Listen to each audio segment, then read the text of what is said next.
बिस्मिल्लाहिर्रहमानिर्रहीम। अस्सलाम वालेकुम स्टूडेंट्स।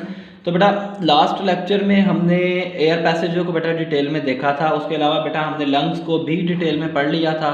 अब बेटा हमारा नेक्स्ट टॉपिक जो है ये है मैकेनिज़्म ऑफ ब्रीथिंग। अब बेटा हमने मैकेनिज़्म को पढ़ना है ब्रीथिंग के। बेसिकली ब्रीथिंग होती किस तरह से है। ब्रीथिंग में दो काम होने होते हैं बेटा, एक इंस्पायरेशन जिसको हम इनहेलेशन बोलते हैं और एक एक्सपायरेशन जिसको हम एक्सहेलेशन। यानी बेटा एयर का इनवर्ड मूव करना इनहेलेशन या इंस्पायरेशन और एयर का आउटवर्ड मूव करना एक्सपायरेशन या एक्सहेलेशन। तो चलें बेटा इसकी तरफ चलते हैं।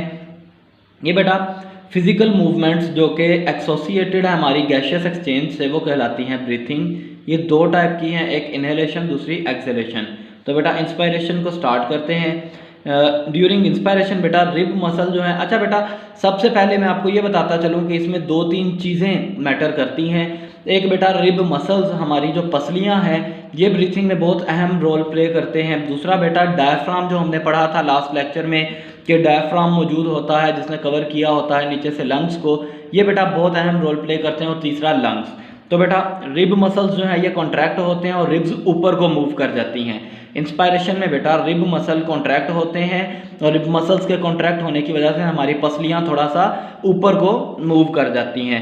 और उसी वक्त में बेटा जो नीचे की तरफ हमारा डोम शेप ये डायफ्राम मौजूद है, ये कॉन्ट्रैक्ट होता है और ये बेटा थोड़ा सा नीचे को मूव कर जाता है। ये इतनी जगह प्रोवाइड कर देता है बेटा लंग्स को, तो ये बेटा नीचे को मूव कर जाता है। और बेटा इन मूवमेंट से थोरैकिक कैविटी में कुछ थोड़ा सा एरिया बनता है जिससे बेटा लंग्स पर प्रेशर कम होता है, जिसके नतीजे में लंग्स एक्सपैंड करते हैं और बाहर से एयर जो है ये इस प्रेशर को मेंटेन करने के लिए फौरी डाइफ्यूज़ होती है और लंग्स में मूव कर जाती है उस प्रेशर को मेंटेन करने के लिए, उस प्रेशर को जो लॉस हुआ है उसको ख़त्म करने के लिए। नेक्स्ट बेटा इनहेलेशन के बाद अब चलते हैं एक्सहेलेशन की तरफ। तो अब बेटा इनहेलेशन हो गई, इसके बाद गैशियस एक्सचेंज भी हो गई, हमारी ऑक्सीजन जो है ये मूव कर गई ब्लड में। तो अब बेटा कार्बन डाइऑक्साइड को बाहर निकालना है। इसमें क्या होता है बेटा, सबसे पहले रिब मसल रिलैक्स होते हैं और रिब्स नीचे को आ जाती हैं, पसलियाँ नीचे को अपनी ओरिजिनल पोजीशन में आ जाती हैं। डायफ्राम बेटा वापस से रिलैक्स होता है और ये ऊपर को अपनी ओरिजिनल शेप में आ जाता है। इन दो मूवमेंट्स की वजह से बेटा प्रेशर बढ़ जाता है लंग्स पर और इस प्रेशर की वजह से वो जो सारी उसके अंदर एयर मौजूद है वो सब बेटा एक्सपेल आउट हो जाती है, प्रेशर की वजह से बाहर को निकल जाती है। तो बेटा ये इनहेलेशन और एक्सहेलेशन थी। इसके बाद एक छोटा सा बेटा एक्सप्लेनेशन है ह्यूमन ब्रीथिंग पर। तो इसमें बेटा बताया जा रहा है कि ह्यूमन नॉर्मल रूटीन में 16 to 20 टाइम्स ब्रीथ करता है, 16 से 20 दफ़ा सांस लेता है नॉर्मल सर्कमस्टांसिस में। लेकिन बेटा ड्यूरिंग हार्ड जॉब, जब कोई मुश्किल काम कर रहे हो जैसा कि एक्सरसाइज वगैरह कर रहे हो, तो ये रेट बढ़ जाता है। वो किस वजह से बेटा, हमारा रेस्पिरेटरी सेंटर जो है ये सेंसिटिव होता है बेटा कार्बन डाइऑक्साइड की कंसंट्रेशन से।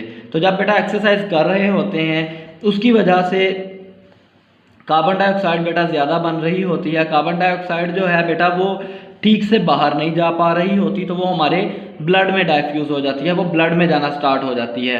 अब बेटा वो ब्लड से हमारा रेस्पिरेटरी सेंटर जैसे ही अब स्टिमुलेट करता है कार्बन डाइऑक्साइड को, तो वो फ़ौरन से बेटा मैसेज सेंड करता है कि रिब मसल्स को और डायफ्राम को कि ब्रीथिंग रेट को बढ़ा दिया जाए। अब बेटा ब्रीथिंग रेट जो है ये फ़ौरन से ही बढ़ जाता है जैसे ही हम भाग रहे हों या एक्सरसाइज कर रहे हों या फिर कोई हैवी चीज़ उठा रहे हों या कोई हार्ड फिजिकल वर्क कर रहे हों, तो ब्रीथिंग रेट बेटा बढ़ जाता है और ये 16 to 20 से चला जाता है 30 to 40 टाइम्स पर मिनट, एक मिनट में 30 से 40 दफ़ा।